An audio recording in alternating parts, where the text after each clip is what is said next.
My name is Caleb Hart, age 39, single dad, janitor. People don't usually ask for my name. They just say, "Hey, custodian," or "Sir, you missed a spot." But I used to be more than this mop and bucket. At least I think I did. Before cancer took my wife. Before my son, Liam, started calling me Dad and Mum in the same breath. Before I walked into that cold steel building that people nicknamed the Wolf Den. Because no one lasted more than a week working there. It was the 5th job I'd taken in 6 months. I'd done graveyard shifts at gas stations, cleaned bathrooms in bus depots, even packed meat in sub-zero temperatures. But nothing stuck. I needed something that let me keep Liam fed, warm, and enrolled in school. So when I saw the listing, janitor needed, immediate start, no experience necessary, I called. No one asked for my resume, just an address, a time, and the warning. No one lasts more than 5 days. You sure you want this? I showed up anyway. 2-day 1 wolves in suits. The building gleamed. Glass, chrome, and black marble. The company was called Man Worldwide, a multi-billion-dollar logistics tech firm. The kind where men in suits ran at a different speed. The kind where interns wore watches worth more than my car. The air smelled like expensive coffee and silent pressure. I was escorted to the facility's supervisor, a hunched man named Vic who didn't speak, just grunted and pointed at a mop closet. No introduction, no smile, just a checklist and a yellow, wet floor sign. But I wasn't here to make friends. I was here to survive. Day 3 echoes. Every time I wiped down a mirror or emptied a trash can, I noticed things. The sighs from overworked interns. The tension behind closed conference room doors. The strained laughter in the break room. But mostly, I noticed her. Erica Vale, executive assistant to the CEO. Everyone whispered about her like she was royalty and executioner rolled into one. She wore heels that clicked like punctuation marks and eyes that didn't blink. She was the only one who looked me in the eye, every morning. Morning, she said, nothing more. In a place where most people didn't see me, it meant something. Week 2 thing. The forgotten floor. No one told me about the 22nd floor.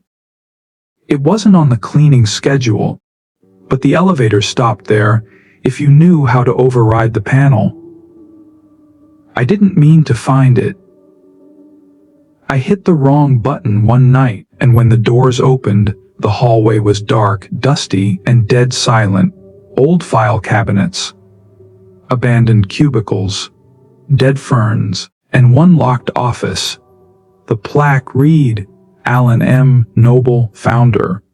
Rumor was he retired 5 years ago. Some said he went mad. Others said he vanished after a falling out with the board. But someone had left a half-finished coffee mug on the desk inside. Still warm. Week 3, the paper. I was scrubbing urinals when I heard it. Yelling. I paused, mop mid-air, and crept toward the hallway. A suit, young, desperate, was being chewed out by a man with the kind of voice that cuts marble.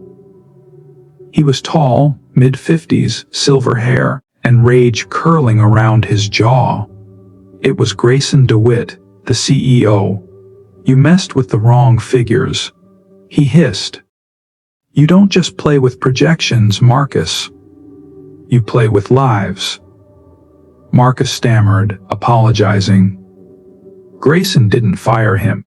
He just said, fix it by tomorrow, or don't come back. That night, as I mopped the floor, I noticed a crumpled piece of paper sticking out of a trash bin in the boardroom. I shouldn't have picked it up. But I did. The numbers that didn't add up. It was a simple chart. Profits, losses, shareholder equity. But the colors were off. One line was circled in red, a discrepancy of $9 million over 4 quarters. Hidden through creative accounting.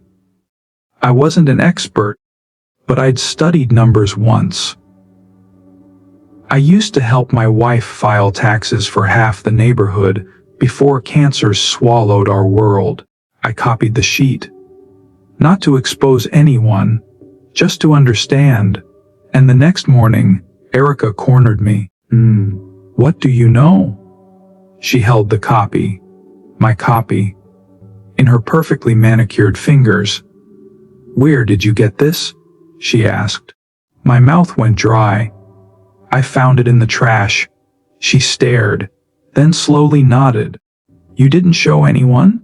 No. Good, she said. Because if you had, you'd be gone already. Then she did something strange. She smiled. The note a week later, I found a sticky note on my janitor cart, 22nd floor. Tonight. Midnight. Come alone. I didn't know what to expect. A trap, a setup. But I went. And what I saw changed everything. The 22nd floor was darker than I remembered. Only one light buzzed near the end of the hallway. The office marked Alan M. Noble, founder. The door was open. Inside sat a man I recognized from the dusty oil painting near reception. Thinner now. Pale. A touch of oxygen tubing under his nose. A face that once launched a $1 billion empire now shadowed with quiet defeat. He turned slowly in his chair, eyes landing on me. You're Caleb, he said. His voice was gravel but steady. The janitor who keeps showing up. I nodded, not trusting my own voice. She said you'd come. The real founder, Alan Noble, had been ousted. Quietly, the board called it a retirement. But the truth was, his vision no longer fit the company that bore his name. He believed in building people, not just profits. When my wife died, he said, I stopped fighting. I let them take everything. But you stayed. I asked. I stayed to see what kind of men would replace me. He pulled out a thick binder and slid it across the desk. This is the real ledger. The one Grayson doesn't want the board to see. Inside were records, manipulated forecasts, performance bonuses based on fake growth, entire departments dissolved on spreadsheets but still worked in secret under contractual shells, off the books labor. What do you want me to do with this? I asked. I want you to deliver it, but not yet. I want you to learn who you are. First. The quiet uprising. From that night on, things changed. Erica started leaving me coded post-it notes. R6F meant room 6, file cabinet F. Cold brew, hot lead. Meeting in blue room. Watch who sweats. I became invisible in a way that mattered. I swept offices while VPs whispered about deals that shouldn't exist. I listened. I logged. I noticed. At home, Liam asked me why I started smiling when I got home. I told him. Because I'm finally cleaning up something worth scrubbing. The turning point. Then came the town hall. Grayson stood in front of the company, announcing the closure of 2 departments. Unfortunate, but necessary, he said. Automation will carry us forward. Applause echoed. But I had already seen the contracts. These workers weren't being replaced by machines. Their projects were being offshored quietly, through shadow subsidiaries, to cut costs. Erica whispered, "Tonight, give Alan the files." But Alan didn't show. I climbed to the 22nd floor and found his door locked. Later, Erica told me the cancer had taken him that morning. I sat in his dusty chair, hands shaking, binder heavy in my lap, and then I made the call. To the meeting, I walked into the boardroom 2 days later, not with a mop, but with a USB drive. Security tried to stop me. Erica waved them off. Inside sat the entire board.